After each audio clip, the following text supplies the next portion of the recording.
तो आज हम मिलवाते हैं आपको सर्वमित्र कंबोज जी से, जिन्होंने अभी पिछले थोड़े दिन पहले पत्रकारिता से राजनीतिक जीवन में कदम रखा है। चौधरी भूपेंद्र सिंह हुड्डा जी के नेतृत्व में उन्होंने कांग्रेस पार्टी ज्वाइन की है। हाँ जी, नमस्कार सर। नमस्कार जी। सर, आपने राजनीतिक जीवन में कदम रखा है, पत्रकारिता से हटकर है, तो आपको कैसा महसूस हो रहा है? अच्छा लग रहा है। अच्छा लग रहा है। वहां पर भी मसले उठाए हैं। ये ट्रैक सिर्फ अलग है, यहाँ भी मुद्दे उठाने हैं। वहां भी पूरे, आपको पता, पूरे हरियाणा की आवाज हमने उठाई है ना। और यहाँ पर मैं अपने हलके की आवाज बड़े अच्छे से उठा सकता हूँ, मुझे ऐसा लगता है, क्योंकि हलके की हालत खराब है ना।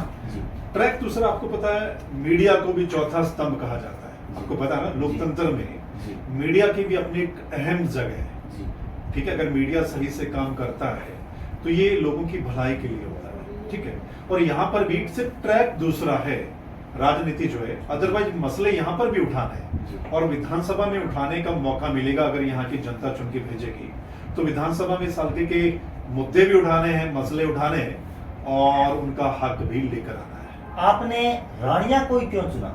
रानिया मेरा हल्का है, मेरा गांव मौजदिन है। ठीक है, मेरा हल्का, मेरा गांव मौजदिन है, इसलिए नेचुरली रानिया से लड़ना। कुछ लोगों में चर्चा है भी, पीछे भी कंबोज बिरादरी से 2 विधायक रहे, पीछे विनीत कंबोज भी प्रत्याशी रहे, तो आप भी कंबोज हो, तो ऐसा नहीं लग रहा भी आपको लोग नकारेंगे? नहीं, क्यों नकारेंगे, क्यों नकारेंगे? ऐसा आप में ऐसा क्या है भी लोग आप पर विश्वास करें? आप तो जानते हैं कि मेरे अंदर क्या है। अगर लोग प्यार कर रहे हैं, लोग मुझे देख रहे हैं पिछले सालों से, प्यार करते हैं पत्रकारिता की वजह से, क्योंकि मैंने मुद्दे उठाए, हर वर्ग का मुद्दा उठाया, इसलिए प्यार मिल रहा है। ठीक है ना, इसलिए लोग चर्चा कर रहे हैं कि भाई ऐसा बंदा आना चाहिए पॉलिटिक्स में, तभी जो है उनकी बात उठाई जाएगी, उनके मसले उठाए जाएंगे। आप देखिए, इससे पहले जो थे ये मंत्री जी, कोई बात उठाई है विधानसभा में, कोई मसला उठाया है? आप बताइए, नहीं उठाया ना। वो कहते हैं 300 करोड़ रुपया लगा दिया, फिर कहते हैं 400 करोड़ रुपया लगा दिया, फिर कहते हैं 500 करोड़ रुपया लगा दिया। अरे भाई, वो है कहाँ? आप बताओ, दिखाओ तो सही। और रानिया के लिए कुछ बोला है विधानसभा में? हमें बोलना भी आता है, हमें हक कैसे लेना है वो भी आता है। आपने कांग्रेस पार्टी ही ज्वाइन क्यों की? बदलाव का समय है, सरकार आ रही है कांग्रेस की, आपको पता है, और सरकार में अगर हमें मौका मिलता है तो आप सोचिए हम कितना काम करवा सकते हैं इस हल्के के लिए। करवा सकते हैं जी। इस हल्के का विकास चौधरी रणजीत सिंह यहाँ से मंत्री रहते हुए भी यहाँ उपमंडल को दर्जा नहीं दिलवा पाए, नहरी पानी नहीं दिला पाए, काफी मसले हैं। तो क्या आप अगर यहाँ से विधायक चुनकर जाते हो विधानसभा में, तो इन मसलों को उठाकर प्राथमिकता से काम करवाने का? बहुत जल्दी ये सारी चीजें बहुत जल्दी हो जाएंगी। बड़ा मसला नशे का है, मुझे कमान दे दीजिए, ये थोड़े दिनों में सब खत्म हो जाएगा। करने वाला होना चाहिए ना, करने वाला। जब नीचे से लेकर ऊपर तक सब मिली भगत से काम होता तो कैसे होगा, है ना। मुझे करना आता है और मैं करके दिखाऊंगा। और यहाँ की जवानी को बर्बाद होने से हमें रोकना है, रोकना है, और वो हम रोक सकते हैं। उपमंडल का अब याद आ गया इनको, क्योंकि चुनाव है, पहले क्यों नहीं करवाया? मंत्री साहब तो कई साल पहले बोल के गए थे, आश्वासन भी दे के गए थे, आश्वासन दे के गए थे ना, और सारा कुछ पूरा करता था नॉर्म्स, फिर भी क्यों नहीं हुआ? अब इनको पता है कि बहुत बड़ा नुकसान हो गया है और हो जाना है, इसलिए अब आश्वासन दे रहे हैं कि उपमंडल बना देंगे। भाई, पहले क्यों नहीं बनाया? बना देना चाहिए था ना। नहरी पानी की समस्या है, O2 गग्गर नदी का मामला है, और आम जन तो छोटी छोटी चीजों से परेशान है। यहाँ पर PPP इतना बड़ा मसला है, वो सारी चीजें हल करनी है। आपको क्या लगता है भी राजनीतिक पार्टियां ये इन लोगों की वजह से या प्रशासन की सह की वजह से ये नशा बिक रहा है? मिली भगत है, प्रशासन और सत्ता दोनों की मिली भगत से सारा काम होता है, अदरवाइज नहीं हो सकता। 10 साल हो गए यहाँ भारतीय जनता पार्टी को, लेकिन बार बार यही नारा दिया जा रहा है कि हम नशा अब खत्म करेंगे, आगे आने वाले समय में खत्म करेंगे, हम जड़ से खत्म कर देंगे, लेकिन खत्म नहीं कर पाए। मजाक समझते हैं। पिछले बार भी चुनाव के समय क्या बोला जाता था कि नशा खत्म कर देंगे, मौका दे दीजिए, तो क्यों नहीं खत्म होगा? नशा तो बढ़ रहा है, दिन ब दिन बढ़ रहा है। अकेले रानिया शहर में 30 किलो केमिकल गोलियां खपत होती हैं। कहां से आती है इनको सबको पता है, कहां बिकती है, कौन बेचने वाला है, प्रशासन को पता है। सबको पता है, क्यों नहीं बंद किया? यानी नीचे से लेकर ऊपर तक चैन सब बनी। सब। और एक बार और सोचिए, अब फिर आएंगे ये, जी। अब फिर बोलेंगे नशा खत्म कर देंगे। भाई पहले 5 साल क्या कर रहे थे? झक मार रहे थे क्या? मौका मिला था, सत्ता आपके पास थी। और पिछले 10 सालों से 10 साल में 10 साल में अगर आप नशा खत्म नहीं कर पाए तो अब लोग आपको मौका क्यों दें? लोग चलता करने वाले हैं, 1 महीने की सरकार है बस। कुछ रोडें पड़ी हैं रानिया हल्के के अंदर, हाँ, उन रोडों पे थोड़ा थोड़ा मसाला डालकर वो 2 महीने में उखड़ गई। ऐसा विकास करवाया है मंत्री ने यहाँ, हाँ। उस पे क्या कुछ कहना? ये बहुत बढ़िया बात बोल गया। मैं अभी देख के आया हूँ, मैं आ रहा था O2 हेड से रानिया की तरफ आ रहा था, तो बीच में मुझे एक हाईवे दिखा है, ताजा ताजा हाईवे थोड़ा समय पहले बना था, वो उखड़ रहा है। तो मैं रुका, मैंने कहा चलो विकास दिखाते हैं, इस सरकार का विकास, मंत्री साहब का विकास दिखाते हैं कि थोड़ा समय पहले बनी रोड, हाईवे वो उखड़ रहा है। तो वाकई मसाला तो कम लगाया है, मटेरियल जो लगना चाहिए था वो कहाँ गया, बीच वाला मामला कहाँ गया। तो रानिया के लोगों को सिर्फ कहा जा रहा है कि हमने इतने 100 करोड़ रुपए लगा दिया, लेकिन वो लगा कहाँ है? ऐसे लगाया है क्या कि लगाया और साथ के साथ उखड़ गया? ये बहुत बड़ी बात है। अब लोगों को पता चल रहा है कि भाई वो पैसा कहाँ लगा है, क्या हुआ उस पैसे का। काफी व्यायामशालाएं बनी हुई है रानिया के अंदर, है तो जुमला, उसको जुमला ही कह सकते हैं, लेकिन वहाँ तो ना बच्चे आते हैं, नशेड़ी वहाँ आते जाते रहते हैं, लेकिन पूरा पूरा वहाँ कचरा भरा हुआ है। हाँ। व्यायामशाला एक नाम बनकर रह गई जी, है। जी। तो इनका स्वच्छता अभियान का जो नारा दिया गया था भारतीय जनता पार्टी का, तो वो नीचे दबकर ही रहेगा, उस पर क्या कुछ कहना?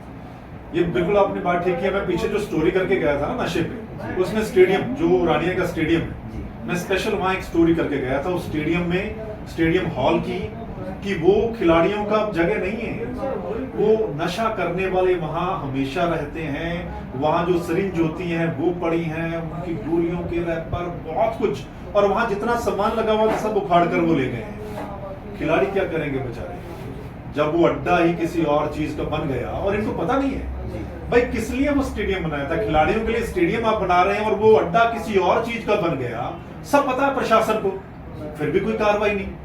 तो ये तो खाली जुमले ही है, जैसा आप बोल रहे हैं। एसपी सिरसा बार बार नशा मुक्ति कैंप लगा रहे हैं, हाँ, बार बार कह रहे हैं नशा खत्म कर देंगे, यानी ऊपर से प्रेशराइज है आके यहाँ, और बाद में नशा मुक्ति का एक कैंप लगा के लोग, क्योंकि जो एसपी होता है, इस रैंक का जो अधिकारी होता है, उनका काम होता है ओनली प्रशासन में ड्यूटी करना।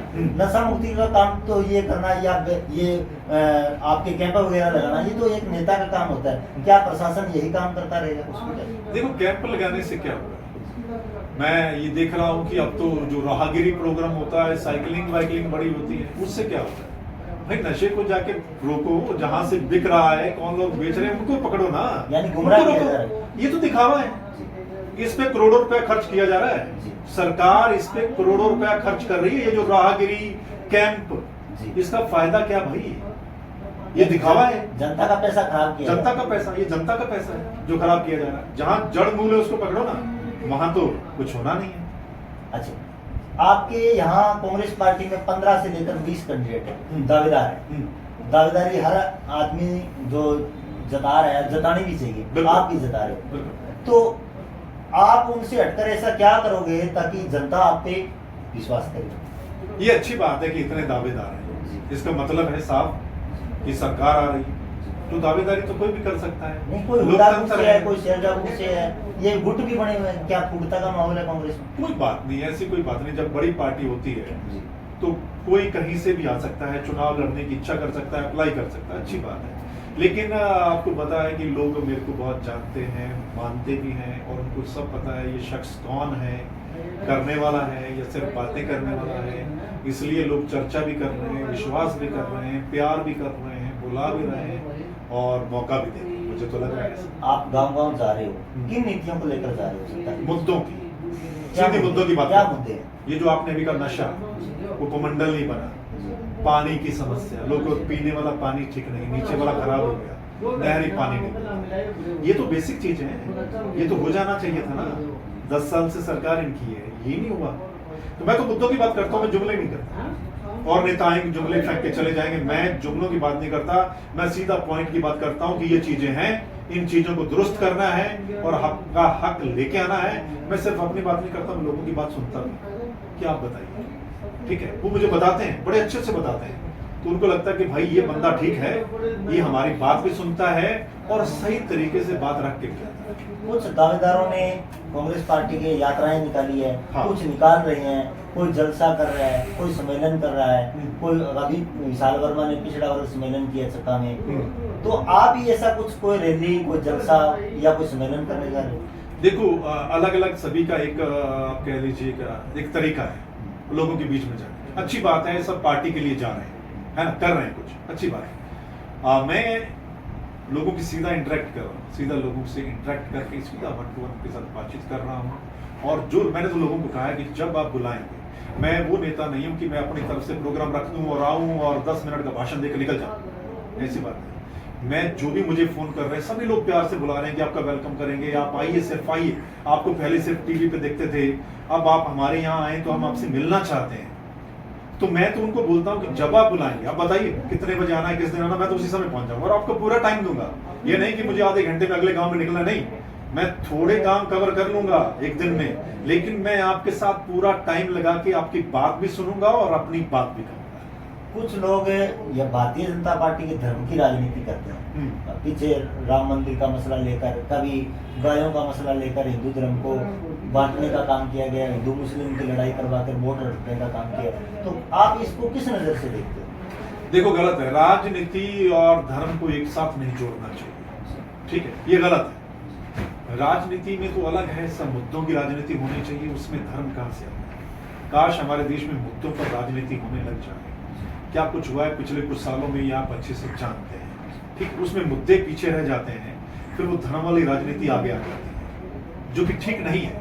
इसलिए मैं हमेशा कहता हूं कि मुद्दों पे राजनीति करें, तमाम जो भी पार्टियां हैं वो मुद्दों पे बात करें और एक दूसरे के साथ डिबेट करें, मुद्दों पर डिबेट करें, ठीक है। यहाँ की पे जो कैंडिडेट्स जो भी आए, मैं चाहता हूं कि इकट्ठे आए सारे और मुद्दों पे बात करें, बहस होनी चाहिए, ताकि लोगों को भी पता चले कि किसके मन में क्या है और विजन क्या है। हुड्डा साहब से आप मिलकर आए, आप अपनी दावेदारी कितनी मजबूत मानते हैं? मजबूत है, बहुत मजबूत है, और रानिया से चुनाव लड़ने वाले हैं, हर हालात में बिल्कुल लड़ने वाले हैं, पार्टी मौका देने वाली है और हम चुनाव लड़ेंगे। ठीक है जी, धन्यवाद आपका बहुत।